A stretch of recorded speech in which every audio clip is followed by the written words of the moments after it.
Welcome to Echo of Crime YouTube channel. Subscribe if you think this could have happened to anyone. Because tonight's story isn't fiction. It happened right here in America. It was just past 11:30 p.m. when a light drizzle began to fall over Chester, New York, a quiet town about an hour north of Manhattan. The streets were nearly empty. Only the hum of street lamps and the occasional set of headlights cutting through the fog. A 24-year-old DoorDash driver named Michael A., name withheld for privacy, had one last order before heading home. It was supposed to be simple, a quick food drop-off to an address on Valerie Drive. But his phone GPS had died, the battery long drained from hours of navigation and calls. With no charger in his aging sedan, he relied on printed directions. One wrong turn, and he was lost. As he cruised down a narrow residential road, every house began to look the same. White siding, trimmed lawns, mailboxes half hidden in the dark. The rain picked up, blurring his windshield, and a creeping unease set in. He pulled over under a flickering streetlight and decided to ask someone for help. After all, he thought, it's a small town. Someone will help me. He parked near a cul-de-sac and walked toward the nearest porch, the faint glow of his phone flashlight barely cutting through the mist. The first house didn't answer. The second had a barking dog and drawn curtains. On the third try, he reached a modest brick home with an American flag fluttering on the porch. The driver knocked twice. From inside, he could hear muffled movement. Someone was home. "Excuse me," he called out. "Sorry to bother you. I'm a DoorDash driver. Just need directions." For a few seconds, silence. Then the porch light switched on. The door cracked open just an inch, enough for a shadowed face to appear. "Who are you? What are you doing here?" The voice was firm, suspicious. The driver explained again, trying to sound calm. "I'm lost, sir. Just delivering food up the road. My GPS died." The man behind the door, John Riley III, the town's highway superintendent, didn't respond kindly. He told the driver to get off his property immediately. The driver nodded, apologizing, and turned back toward his car. He'd barely reached the driver's side when he heard the metallic click of a gun safety. At first, he froze, unsure if it was real. Then a loud crack split the night air. A second later, another. A burning pain tore through his back as a bullet shattered the driver's side window. He fell against the car door, screaming in shock, crawling toward the road. He had no weapon, no reason to be shot, just a bag of food and an almost empty phone. From the porch, the shooter shouted something indistinct, perhaps panic, perhaps anger, before the house lights went out.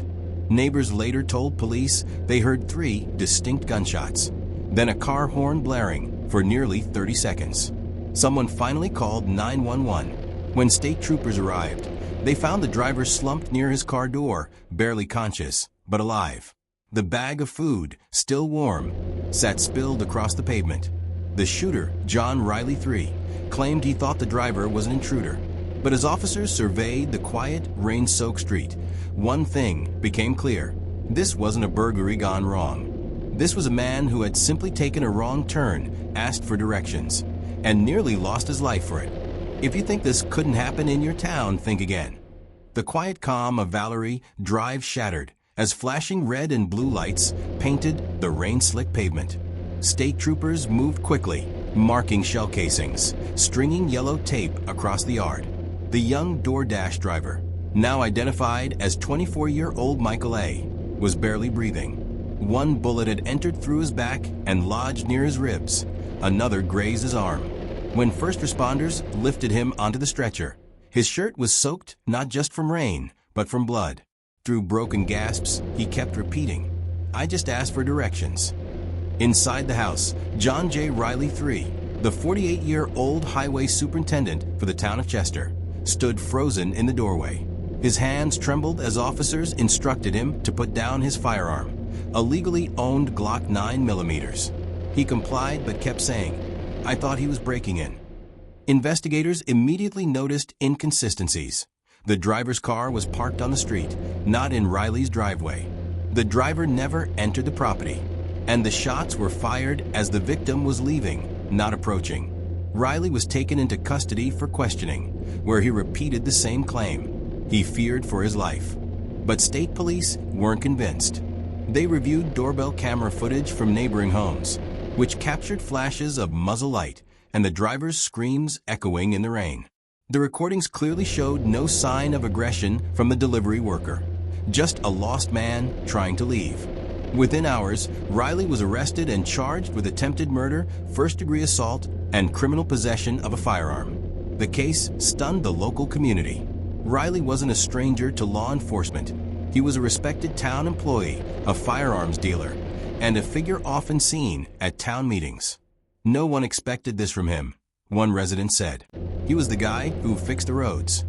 But now, the same man who kept the town running was accused of nearly killing a worker who just needed directions. At the hospital, doctors fought through the night to stabilize Michael. The bullet wound had missed major arteries by inches. When he finally woke up the next morning, he asked if he was going to lose his job, unaware of the media storm already erupting outside. News outlets from New York Post, AP News, and The Guardian had picked up the story, dubbing it the Chester driveway shooting. To the public, it became a grim symbol of fear, misunderstanding, and the danger of carrying weapons into moments of panic.